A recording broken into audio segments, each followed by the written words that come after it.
Hello and welcome to Used Car Heaven. Now, no matter how much we all love cars, it is great sometimes to leave them behind and escape for a bit of peace and quiet. And imagine how much harder it is to escape from cars if you're a racing driver. When you're not racing them, you're still going to have to find and use a car to get to and from the race circuits. And that is our mission this week. Meet Danny Watts. He's a 22-year-old racing driver from Silverstone, currently leading the Formula Renault Championship and expected to go on to great things in the future. But a little more back down to earth, he needs to buy something a bit more ordinary to get to and from work. In his case, racing circuits all over the country. Danny, welcome to the show. 3 cars lined up, you know the form. We'll go through all of them, you'll drive them, have a look and see which one may or may not fit the bill. They're all reasonably hot hatches. First up, Citroen Saxo. It's the VTR, which is the 8-valve version, and it's well within budget. It's only about 7,800 quid. Obviously, you know the Saxo.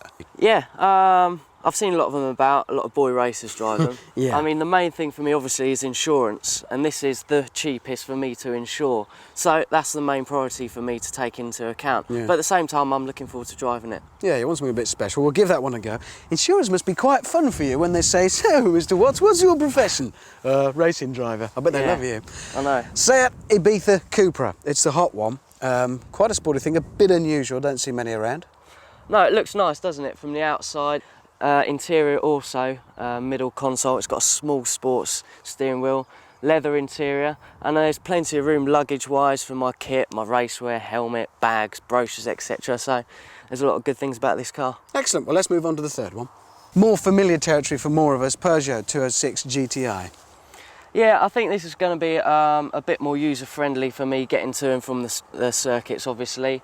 Not a lot of room for my luggage or my sponsors in the back, taking them to and from the hotel circuit. So, I don't know, I'm going to have to weigh the 3 options up, aren't I? All right, well, at about 9 grand, this kind of splits the difference between the two price-wise. We'll give this one a go first, OK? And while we get ready to go driving, and you're going to be gentle, I hope, Ian Royle has got more details for us on the Peugeot. The Peugeot GTI models have had a long and illustrious past, dating right back to the very first 205 GTI, which was probably the hot hatchback of the 1980s and into the 1990s. So when its successor, this car, the 206 GTI, came about, everyone was, well, slightly disappointed, to be honest. Here was a car that was a bit bigger, more luxurious, sure, but it put on more weight and wasn't quite as nimble and as sharp to drive as the 205 was. But don't get me wrong, this car is no slouch. Top speed is 140 miles an hour and it will get to 60 in just 8 seconds. But forget about paying £14,000 for a brand new car, save yourself thousands and buy a used one instead. I tend to think that Peugeot were always on a bit of a hiding to nothing, trying to replace the 205 GTI with a car which was as good, if not better, and it certainly should have been better. So the 206 GTI did come in for some criticism. What about the inside of the car? Well, it's roomy. There are some good points and some bad points. I like the seats, the leather and the Alcantara combination, but this sort of elephant-high dashboard looks a bit naff, to be honest, but it's well equipped. You get a lot of standard kit on it, and the good news is that if you buy a used car, it will hold its value very well. Thanks, Ian. Actually, you've been quite gentle. I was seriously scared. Racing driver, hot hatches, thought it might get a bit nasty, but No. You're reasonably sensible on the road. Chilled out on the road, it's everyone else you've got to watch out for. What do you reckon? 206 GTI. 206 GTR 6, first impressions, I would say that the car is very light steering, which is good of course, because it makes it easy to drive. The pedals are very responsive, the throttle's very responsive. The brakes are a little bit light and not so responsive, I'd say. A bit sort of, I don't know, not a positive feel. And the gears are very sort of notchy, if you like. It's very easy to feel the gates on every gear change. Obviously I'm going to be driving up and down the country on the motorways to the different circuits all the time, visiting sponsors, and the interior, I've got to say, is appalling. It's very plasticky, there's, you know, it doesn't appeal to you, nothing jumps out. It's very, you know, the buttons are very bland. It's not a sporty image on the inside. The seats are, I wouldn't say they hug you, they're not particularly comfortable. Interior is a disappointment.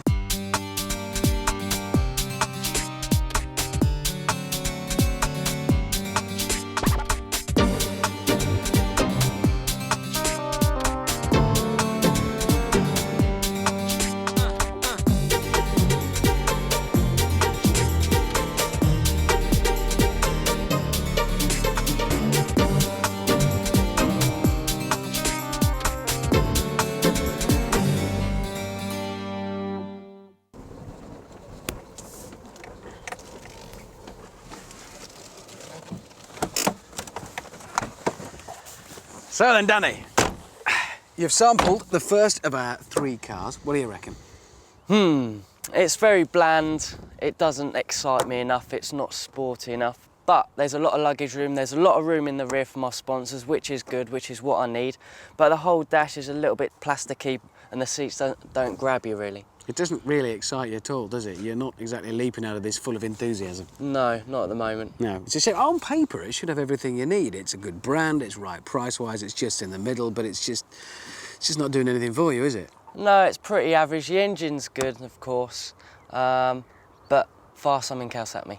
OK, so maybe this is our boring option. We've tried that one first. There's another 2 to have a go at, of course, and we will get to those very shortly. But first, Simon, the car doctor.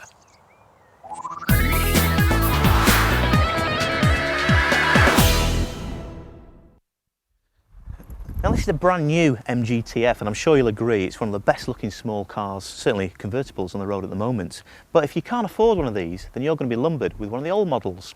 And we've got some significant differences. On the new MGFs, they've got new dedicated suspension, whereas on the old ones, you're lumbered with the old Metro suspension. And because of that, you're going to suffer from excessive tyre wear. Now, there's nothing wrong with the vehicle, it's just that the Metro suspension was not designed to be hurtled down the road in a sports car. So what you need to be looking at when you're buying one of these is to make sure they've got plenty of tyre tread depth on them, because if they haven't, then you're certainly going to be having to shell out for a new set of boots very, very soon. But that's not the only problem you'll have. We've also got head gasket problems as well.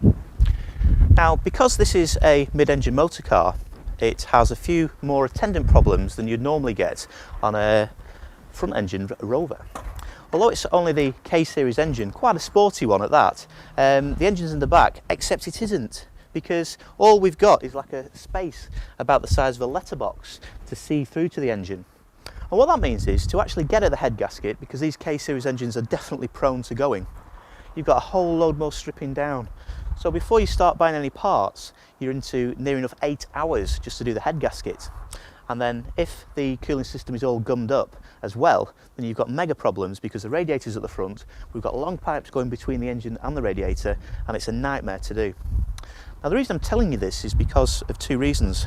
First one is, if you're thinking of buying one, then you need to ask if the head gasket has been done recently, because if it hasn't, then you're going to have to budget for it being done within the next 12 months.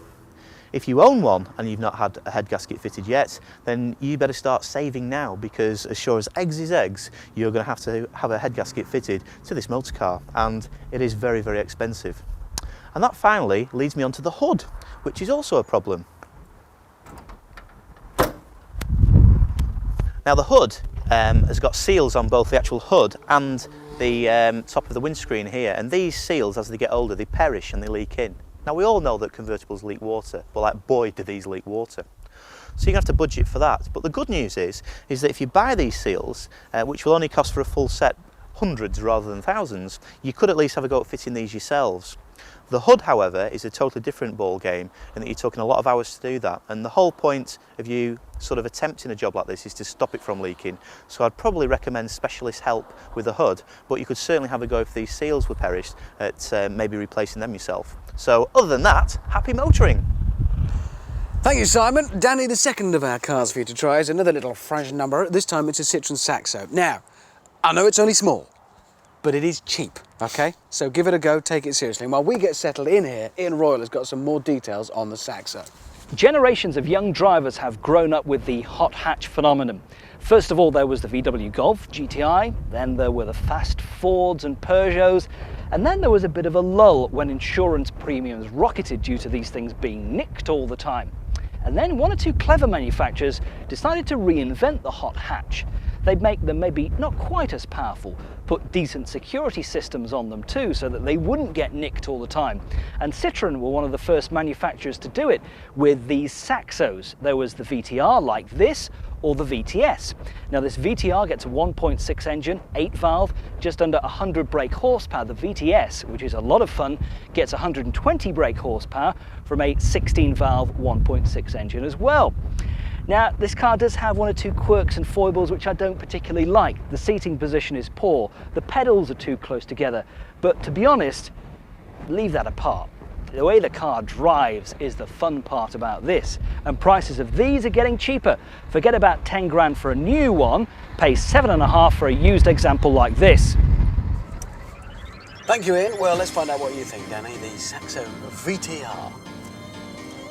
Well, first of all, Richard, Your face is not lighting up in this thing. Go on. I hate the driving position. Right. The steering wheel was so low, I can't adjust it, and I just feel like I'm steering in between my legs instead of being right on top of the wheel. And no brakes as well. Thought I was going to go straight over that junction, actually. Really? Yeah. The brakes are really not I'm a there. bit scared of the brakes, actually. I'm not very confidence inspiring. Yeah, it's a 1.68 valve as well, isn't it? So it's obviously not as quick as a Peugeot that we drove. Got to take that into account as well. But I think the other thing is space. There's no space to it because it's like a box. I wouldn't have any room to put any bags, racewear, helmet, any of that sort of kit in there. It's just a small box on wheels. Well, I think, you know, I've got to look at it in the fact that insurance. Yeah. It's going to be a lot cheaper, isn't it? Yeah. So, I mean, realistically, I've got to take this car as an option for that simple matter of price.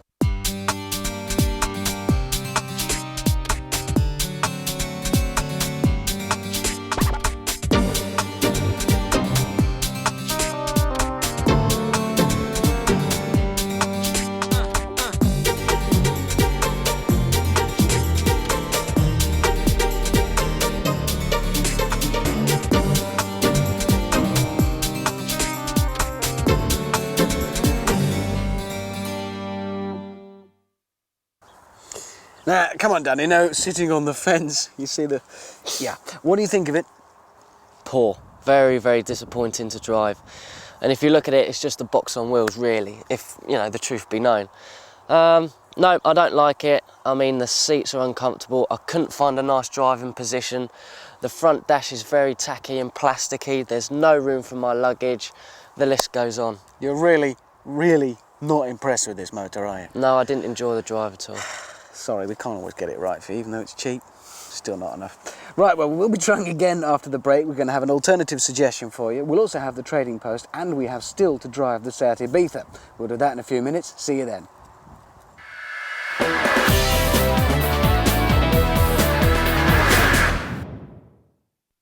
Hello and welcome back to Used Car Heaven. This week we're trying to find a hot hatch to suit young racing driver Danny Watts. So far, we haven't done too well, but we're hoping we'll succeed with this, the far more sporty Seat Ibiza Cupra.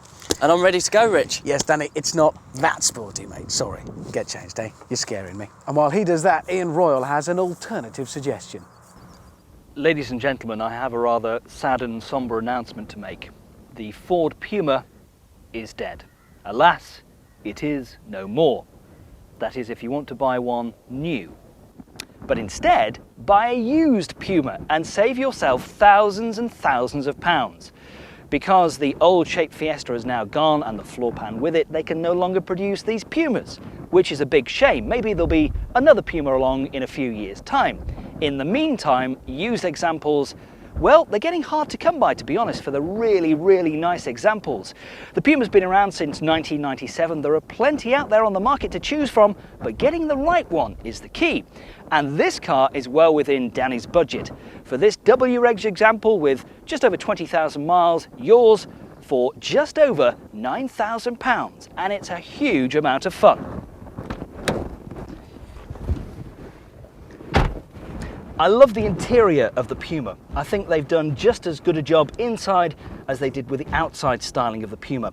And you get a lot of kit for your money too. Most cars have this fantastic stereo system with a CD player. Air conditioning is generally to be found on most cars. And I know it kind of looks the same as a Fiesta, but it seems to have a different feel to it inside the Puma. Undoubtedly, the model to go for is the 1.7 engine. There are 1.4s and 1.6s about, but they're a bit underpowered and not much fun. Go for the 1.7, you get over 120 brake horsepower. It feels a quick car because it is. The handling is sharp. It's superb to drive on the road. The only downside maybe about the Puma is the lack of space back there for passengers. There are only 2 seat belts back there, so you can't carry all your kids about, unfortunately. Now, what Ford did when they created the Puma a few years ago, at the expense of those rear seat passengers, was to create a car which had a decent sized boot on it, and the Puma has a far bigger boot than you would find on a standard Fiesta. So maybe Danny could get all his kit in there and this might be the car for you, Danny. But there is one other Puma you might also want to consider. It's the Ford Racing Puma, in bright blue, launched 3 years ago in a blaze of publicity in San Francisco. Now at the time, the cars new were £23,000. 23 grand for a brand new Puma. Ridiculous price. And to be honest, they didn't last that long on the marketplace. But now there are a few about on the used market and they're bargains. You get more power, you get more style, flared wheel arches, bigger wheels, Recaro seats, all yours for a mere £13,000. Perhaps the Puma is the car for you. Thank you very much, Ian. Right, the Seat. You're looking quiet, but maybe a little happier than the Citroen. What do you think? Totally. Yeah, no, I like this a lot. I like the interior. It's first of all leather seats that actually grab you, proper sports seat, and it holds you in. So for a long journey up the motorway, then you'll be nice and comfy. It's got a little sporty steering wheel on it. It's a little bit like a single-seater wheel, really. Nice hand position that you can get on the wheel.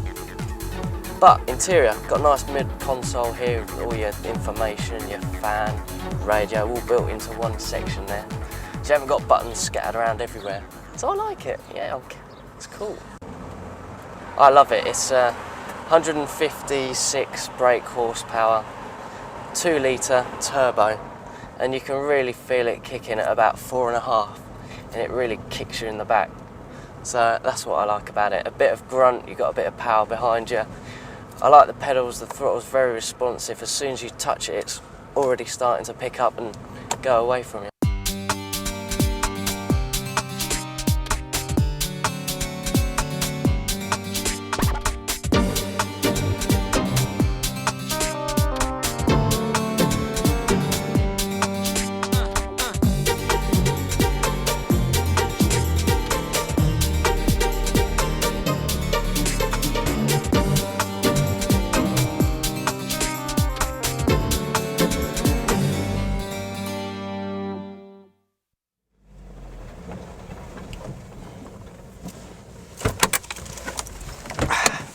So, let me guess. Slightly more positive feelings about that one, Danny? Yeah, definitely. I mean, apart from the colour, I like this car. It's very sporty, it drives really well, very responsive steering. There's a lot of room in the back and in the boot for my luggage and my sponsors, so overall I think this is the one. And it's quick and it looks quick. But look, before you make your mind up, finally, bear in mind this is a big decision and it's a complicated one because there's also money. This is quite a few thousand more than the others, and there's insurance, so you've got to think carefully. And while we leave you to agonise over your final decision, it's time for the trading post with Brad.